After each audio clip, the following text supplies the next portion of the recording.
অনেক দিন পর এই বইটি থেকে একটি গল্প পড়ে শোনাচ্ছি।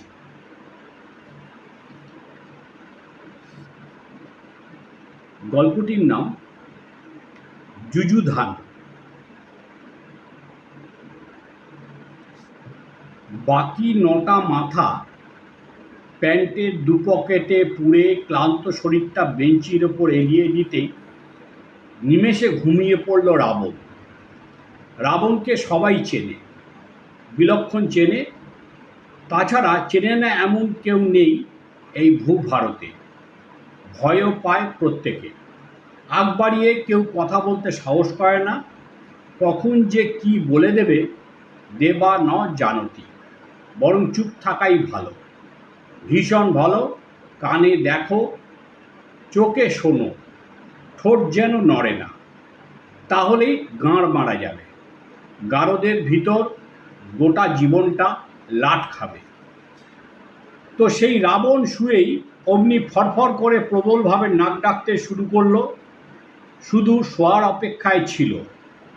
বিশাল ঘুড়ি আরও বিশাল হয়ে উপর দিকে উঠতে লাগলো, যেন শূন্যে রাম ধনুর্বাণ হাতে নিয়ে রাবণের গায়ে লেপ্টে ঘন ঘন মহড়া দিচ্ছে।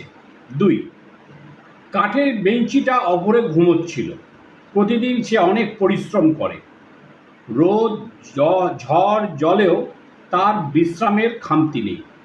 মালিকের খিদমত খাটার জন্য সে জন্মেছে। শুধু একটাই কথা মালিকের, খদ্দেরকে যত্ন করে পিঠে বসাবে, কোনো প্রতিবাদ করবে না, বাজে কথা বলবে না, চোখ রাঙাবে না। খদ্দের হাজার কথা বলবে, সব হাসি মুখে মেনে নেবে, মুখে কোনো রাগ কাটবে না। খদ্দের হলো গিয়ে লক্ষ্মী, মনে থাকে যেন। কথার শেষে আচমকা হুমকির সুর জেগে ওঠে মালিকের ২ ঠোঁটে, আবার পুট করে নিভেও যায়। বেঞ্চি বুঝতেও পারে। শুধু এইটুকু কথা, এই হলো গে মালিকের মোদ্দা কথা। প্রতিদিন প্রতিটা সময় মনে করিয়ে দেয়। তারপরও দিনরাত মালিকের নজর রয়েছে তার প্রতি। শরীর উইয়ে খেলে অবলীলায় ফুটন্ত জল ঢেলে দেয় বেঞ্চির শরীরে। উই পোকাগুলো চিৎকার করে মরতে থাকে একের পর এক। একমাত্র বেঞ্চি বুঝতে পারে। তখন রাগ আর যন্ত্রণায় থরথর করে কাঁপে সে। কেউ বুঝতে পারে না তার জ্বালা যন্ত্রণা। নড়বড়ে পায়াতে মালিক নিজেই ডাক্তারি করে। কাঠের বাঁধন ঠিক রাখতে ফটাফট পেরেক ঠুকে দেয়। সাদা জমাট নির্যাস জড়িয়ে যায় অজস্র পেরেকে। ভীষণ ব্যথা লাগে, কিছু বলতে পারে না। বয়স কম হয়নি বেঞ্চির, অনেক বছর হতে চলল। যখন কিনেছিল মালিক তখন দেখতে দারুণ ছিল, ফাট বাপুদের মতো। অনেকেই আগ্রহ ভরে তাকিয়ে থাকতো তার গতরের দিকে। বেশ তাগড়াই আছে, জব্বর আছে, শরীর ভর্তি জোশ আছে, অনেক দূর দৌড়বে ছোকরা, অনেক দিন অবধি বাঁচবে। তো সেই থেকে ৪ পায়ে দাঁড়িয়ে থেকে মানুষের সেবা করতে হয়। মালিকের মুখের দিকে চেয়ে কথাহীন কাজ এক নাগাড়ে করেই চলেছে দিনের পর দিন, মাসের পর মাস, বছরের পর বছর। সারাক্ষণ ফুটপাতের ধারে পিঠ পেতে ঠায় দাঁড়িয়ে আছে ঘোড়ার মতো। ভাবখানা এমনই, যেন বলছে, আসুন আসুন বাবুরা, আসুন, বসুন স্যার, আরাম করে বসুন, চা খান, ঘুগনি খান, মামলেট খান। কত মানুষ আসে, রোগা, মোটা, কালো, ধলো, তার সামনে এসে দাঁড়ায়। তারপর ১ কাপ চা হাতে নিয়ে আয়েশ করে পিঠে চেপে বসে। চা খেতে খেতে অনেকে বহু কথা বলে, কত কথা, কথার যেন শেষ নেই। রাজনীতির কথা, খেলার কথা, সিনেমার কথা। কথার পিঠে কেবলই আগডুম বাগডুম কথার ফুলঝুরি। ডবকা মেয়ে বউদের নিয়ে খিল্লি রেলগাড়ির মতো ছুটছে সাঁই সাঁই করে। প্রশ্ন আছে তো উত্তর ২ ঠোঁটের ফাঁকে লেগে আছে। উত্তর আছে তো প্রশ্ন দাঁত বের করে কেলিয়ে আছে। এমনটি চলতেই থাকে ঘন্টার পর ঘন্টা। অনেকে রেগে যায়, রাগের বশে চায়ের কাপ নিমেষে বেঞ্চির পিঠে গড়িয়ে পড়ে। বেঞ্চি কোকিয়ে ওঠে যন্ত্রণায়, কেউ বুঝতেও পারে না। শুধু একটা চিকন কিংবা গম্ভীর গলার স্বরের আদেশ শোনা যায়, হরিদা, আরেক কাপ চা দাও এদিকে। সিগারেটের ধোঁয়া বেঞ্চের ওপর টুকরো টুকরো মেঘ হয়ে ভাসে, ভাসতে ভাসতে ফেটে যায়, তারপর মিলিয়ে যায় মহাশূন্যে। আর তারার মতো জেগে থাকে খিস্তি খেউরের উজ্জ্বল শব্দ বন্ধ। এরকম শুধু একদিনের ঘটনা নয়, বহুদিন ধরে ঘটে চলেছে। বেঞ্চির রং আর আগের মতো বাদামি নেই একটুও, জেল্লাও উবে গেছে, সমস্ত পিঠময় কালচে এলোমেলো দাগ, অনেকটা পোড়া দগদগে ঘায়ের মতো। তাজা নেই শরীর স্বাস্থ্য, শক্তিও নেই, সেই তলাইতে গিয়ে ঠেকেছে। তবুও খুব সহজেই ক্লান্ত হয়ে যায়। তার মানে বয়স হয়েছে তার। ফুটপাতের ধার ঘেঁষে ঝাঁ চকচকে অফিস বাড়ির বড় পাঁচিলে শরীর ঠেকিয়ে তবুও চার পায়ে নিজেকে বাঁচিয়ে রেখেছে। মালিকের মুখে হাসি ফোটাচ্ছে নিত্যদিন। চায়ের দোকান বন্ধ হলে হাঁপ ছেড়ে বাঁচে।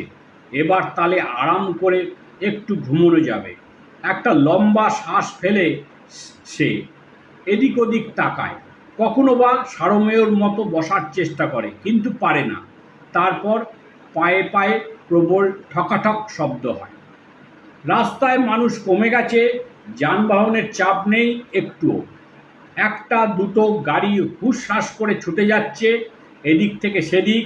ফুটপাত সাপের ছেড়ে যাওয়া চামড়ার মতো ছিন্ন ভিন্ন হয়ে পিচ রাস্তার একপাশে পড়ে রয়েছে। ফুটপাতের মতো সেও নিজের শরীরটাকে ছেড়ে দেয়। ঠিক তখনই ঘুম হামলে পড়ে সারা শরীরে। 3, প্রতিদিনের মতো সেও ঘুমিয়ে পড়েছিল। তারপরই ঘটনা ঘটেছিল। ঘুমের মধ্যে টের পেল একটা লোক তার পিঠে আয়েশ করে শুয়ে পড়ল। শুয়ে পড়েই অমনি নাক ডাকতে শুরু করল। ঘুম ভেঙে যায় বেঞ্চি। তারপর প্রবল রাগে গড়গড় করতে থাকে। ইচ্ছে করে মানুষটাকে ঠাস ঠাস করে দুগালে থাপ্পড় মারি, কিন্তু সে হবার নয়। মুহূর্তে বেঞ্চিটা ঘোড়া হয়ে গেল। তারপর শরীরের সমস্ত শক্তি সঞ্চয় করে এই মধ্য হিমশীতল পিচ্ছিল রাতে টকবক টকবক টকবক শব্দ করতে করতে প্রবল বেগে ছুটতে লাগলো। লোকটা বুঝতেও পারল না। গভীর রাতটা যেন রাশি রাশি বাদুড়ের লাশ হয়ে ব্রিজের ওপর ঝুলছে। পরপর নিয়ন বাতিগুলো একটানা তাকিয়ে থাকতে থাকতে এখন ক্লান্ত, অবসন্ন। মাথার ওপর কালো চাদরের ঘোমটাটা ক্রমে ক্রমে নেমে আসছে মাটির দিকে। লোকটাকে পিঠে নিয়ে সেই ঘোড়া ব্রিজের মাঝ বরাবর চলে আসে, এদিক সেদিক তাকায়, তারপর ঠেলা মেরে নিচে ফেলে দেয়। 4, অমনি রাবণ বেঞ্চি থেকে মাটিতে গড়িয়ে পড়ে। সব কিছু তালগোল পাকিয়ে যায়। দিগ্ভ্রান্তের মতো এদিক সেদিক তাকায়, তল খুঁজে পায় না।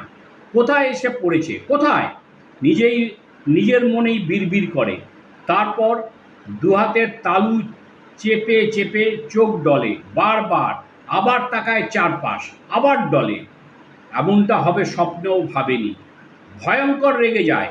তারপর বেঞ্চির উদ্দেশ্যে কয়েকটি কথা দাঁতে চিবিয়ে চিবিয়ে আখের ছিবড়ের মতো উগড়ে দেয়। তোর তো সাহস মন্দ নয়, জানিস আমি কে? বলতে বলতে পকেট থেকে 9টি মাথা বের করে মাথার দুপাশে লাগিয়ে নেয়। তারপর কমজোরি বেঞ্চের ওপর আবার চেপে বসে। ভোর হতে তখন অনেকটা সময় বাকি। গল্পটা কেমন লাগলো মন্তব্য করবেন, ভালো লাগলে শেয়ার করবেন। আর নতুন কিছু বলার নেই। সাবস্ক্রাইব করুন। নমস্কার।